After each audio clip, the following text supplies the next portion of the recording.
Hello and welcome back to the channel. Today we're tackling a pressing issue for leaders, the dread of being constantly overwhelmed, trapped in a perpetual cycle of problems.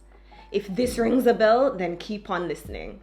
My name is Loell. I'm the founder of Art of Teams, and we help remote and hybrid team leaders transform their team's operations and culture. We're sharing what we know to get you some quick wins. Let's go.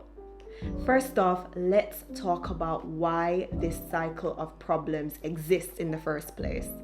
As a leader, you are wearing multiple hats: strategist, manager, firefighter, you name it. This leads to an imbalance between long-term planning and immediate problem solving. What's the impact of this? Two main things. One, you're racing towards burnout. Your cognitive resources are not infinite. And two, your decision making starts to suffer. You'll find yourself reacting rather than proactively steering the ship. In the midst of all this, you might start asking yourself a series of disheartening questions. Am I good enough? Am I cut out for this? Trust me, you're not the first nor the last leader to ponder these thoughts. But here comes the important part, the behavioral red flags. This is what you should be wary of. First, procrastination. You start avoiding real issues that need tackling. Second, poor delegation. You're either overloading team members or micromanaging. Lastly, emotional volatility starts to infect your professional interactions. None of these behaviors are doing you or your team any favors. So what's the solution? If it were only as simple as pointing out a single issue and dealing with it. In reality, you're often stuck between a rock and a hard place. Which wall do you break down first? How do you know if that wasn't just a symptom of another symptom? Everything seems interlinked and just as urgent as each other. Here's where it gets crucial.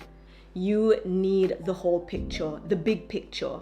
To do that, you must scrutinize your team's entire way of working.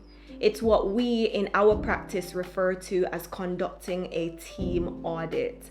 Through this audit, you get a comprehensive report showing what's working well, what's not, and what the impact is on your team's performance.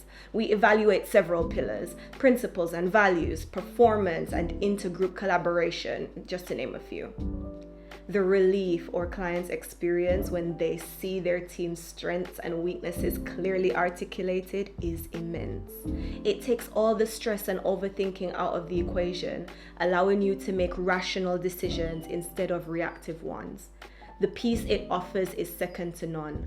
Once you have this overarching view, you can then prioritize your remedial actions with a clear vision, effectively breaking the cycle of perpetual problems. Here are 3 takeaways I want for you from this chat that we're having right now. 1, you're not alone. The endless cycle of problems is something all leaders face. It is most pronounced for remote and hybrid team leaders. 2, picking the problems off one at a time will not help. You owe it to yourself and your team to create that overarching view of your team's way of working through a team audit. 3, prioritize your fixes based on rationality and not emotion. Be like a sniper. Plan, aim, shoot. This machine gun nonsense will drive you to burnout. The content we're sharing is part of targeted work we do with our clients, most of which are scaling rapidly, and many of them operate across several countries. Subscribe to stay in the loop. This info will give you a tactical advantage in your career trajectory as a remote or hybrid leader. Thanks for watching. See you in the next one.